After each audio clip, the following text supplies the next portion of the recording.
Motorcycle લઈ આવી ચાલતા વ્યક્તિને બંદૂકોરે ફાયરિંગ કરી મોતને ઘાટ ઉતરવાની ઘટનાઓ યુપી બિહારમાં બનતી હોય છે, પરંતુ તેવી જ ઘટના એક ગુજરાત રાજ્યના છોટાઉદેપુર જિલ્લાના કવાંટ તાલુકાના નાનકડા ગામ પીપલદી ગામે બનવા પામે છે, જેમાં છોટાઉદેપુર લોકસભાના પૂર્વ સાંસદ અને હાલ ટ્રાઇફેડના ચેરમેન રામસિંહભાઈ રાઠવાના ભત્રીજા પર ફાયરિંગ કરી મોતને ઘાટ ઉતરવાની ઘટના સામે આવી છે, જેમાં મૃત્યુ પામનાર કુલદીપના ભાઈ રાજપાલસિંહ જામસિંગભાઈ રાઠવા દ્વારા આપવામાં આવેલી ફરિયાદ પ્રમાણે શુક્રવારની રાત્રે 9:45 સુમારે આ ઘટના બની હતી, જેમાં રાજપાલસિંહ તેમજ કુલદીપ અને ફરિયાના કેટલાક માણસો વરસનભાઈ હુરજીભાઈ રાઠવાના ઘર પાસેના રસ્તા ઉપર ઊભા હતા। તે દરમિયાન કુલદીપભાઈ અને તેઓની પત્ની હંસાબેન એકલા ચાલતા થોડા અંતરે આગળ નીકળેલા તે વખતે અચાનક બંદૂકમાંથી ફાયરિંગનો અવાજ સાંભળવા મળેલ અને ગામના લોકોએ રોકોની બૂમો પણ પાડેલ। તે જ વખતે સામેથી મોટરસાઇકલ પર બે સવાર આવતા જોઈ અને તેઓને રાજપાલસિંહ અને બીજા માણસો દ્વારા રોકવામાં આવેલ, પરંતુ મોટરસાઇકલ સવારોએ અમું છે તેમ કહેતા અને સ્ટ્રીટ લાઇટના અજવાળામાં જોતા આ બંને શખ્સો ગામના વ્યક્તિઓ જોવા મળેલ હતા, જેમાં અમલાભાઈ રાઠવા મોટરસાઇકલ ચલાવતા હતા અને તેમની પાછળ બેસેલા શંકરભાઈ રાઠવા પાસે બંદૂક હતી, પરંતુ આ બંને શખ્સો ગામના હોય તેમને ત્યાંથી જવા દીધા હતા અને બીજી જ ક્ષણે બીજો એક રવિન્દ્રભાઈના મોબાઈલ ઉપર ફોન આવે છે કે મોટરસાઇકલ ઉપર 2 જણ ફાયરિંગ કરી તમારી બાજુ નીકળેલ છે, તેમને રોકો, પરંતુ આ બાઇક સવારો તો ત્યાંથી ફરાર થઈ ગયા હતા। ત્યારે રાજપાલસિંહ અને સાથેના માણસો જ્યાંથી બંદૂકના ધડાકાનો અવાજ આવેલ તે દિશામાં જઈ તપાસ કરતાં માલુમ પડે કે કુલદીપભાઈ રાઠવા લોહી લુહાણ હાલતમાં બેભાન પડેલા હતા। ત્યાં ઘટના સ્થળે હાજર લોકોએ કુલદીપની સારવાર માટે 108ને ફોન કરી એમ્બ્યુલન્સ દ્વારા પીપલદીથી કવાંટ સરકારી દવાખાના લઈ જવામાં આવ્યા હતા, જ્યાં તબીબ દ્વારા કુલદીપભાઈ રાઠવાને મૃતક જાહેર કરવામાં આવેલ હતા।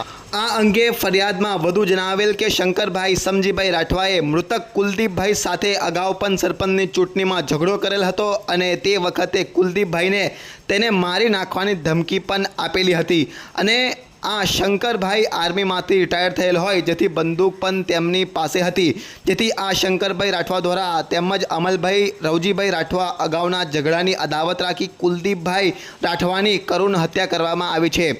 પોલીસે જો કે આ બંને આરોપીઓની અટક કરી કાયદેસરની કાર્યવાહી હાથ ધરવામાં આવેલ છે। તમે તસવીરમાં જે રોડ જોઈ રહ્યા છો તે જ રોડ ઉપર શુક્રવારે રાત્રિના સમયે 9:45 શંકરભાઈ રાઠવા અને અમલાભાઈ રાઠવા પેશન પ્રો ગાડી ઉપર આવી અને તેઓને નજીકથી કુલદીપભાઈ રાઠવાને ફાયરિંગ કરી અને તેઓને મોતને ઘાટ ઉતાર્યા છે।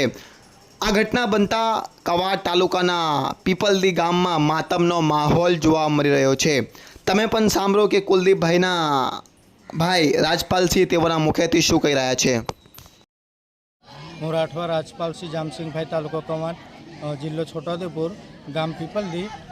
ગઈકાલે 9:50-55ની આજુબાજુ રાત્રિના સમયે અમારા ગામના દિશમ શંકરભાઈ અને અમલાભાઈ રાઠવાએ ગાડી પર આવીને મારા ભાઈ આ રોડ પર ચાલતા જતા હતા, ત્યારે પેટના ભાગ પર એને બંદૂકની ગોળી મારીને ભાગી ગયા હતા। આજે હત્યા થઈ છે એનું શું કારણ? એમાં એવું થયું હતું સાહેબ કે અમને 2-3 વર્ષ પહેલાં બી 2 વાર ઘરે આવીને મારી દેવાની ધમકી આપીને ગયો હતો અને અમને લાગતા સુધી એવું છે કે ઇલેક્શનમાં સભ્યમાં એ ઊભો રહ્યો હતો ને ત્યારે હારી ગયો હતો ને ત્યારે એ 2 વાર ઘરે આવીને ધમકી આપીને ગયો હતો મારી નાખવાની। તો અમારી સરકારશ્રીને એક માંગ છે કે જો તમે આરોપીની સામે તમે કડકના કડક પગલાં લો। તમારા જે મૃતક જે છે હાલ કોઈ રાજકીય હોદ્દો ભોગવતા?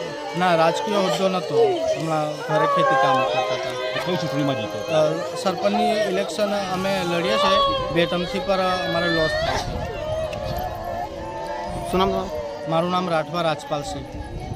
10-32/2024 ભારતીય ન્યાય સંહિતા BNS 2023ની કલમ 103(1) 54 તથા આર્મ્સ એક્ટની કલમો હેઠળ આજરોજ 21/2/24ના સવારના કલાક એવા ફરિયાદ નોંધવામાં આવેલ, જે ફરિયાદની હકીકત એવી છે કે આ કામના ફરિયાદી શ્રી રાજપાલસિંહ જામસિંહ જાતે રાઠવા, જે પીપલદી નિશાળ ફળિયામાં રહે છે, તેમના ભાઈ મરણ જનાર કુલદીપભાઈ જામસિંહ રાઠવા, ઉંમર 33, જે પણ પીપલદીના રહેવાસી છે, ગઈ તારીખ 20/9/2024 રોજ મરણ ફરિયાદીના ભાઈ એમના ફળિયામાં ચાલીને જતા હતા. તે દરમિયાન એમના જ ગામના આરોપી શંકરભાઈ સંજીભાઈ રાઠવા તથા અમલાભાઈ રેવાજી રાઠવા બંને જણા પીપલદીના છે, જે બાઇક લઈને આવેલા અને આ કામના ફરિયાદીના ભાઈને પેટના ભાગે ડાબી બાજુ ગોળીથી ઈજા કરી એમનો મૃત નિપજાવેલ, જેની તપાસ હાલ ચાલુ છે અને આ ગુનાના કામે એક આરોપી અટક કરવામાં આવે છે, જેની પૂછપરછ ચાલુ છે.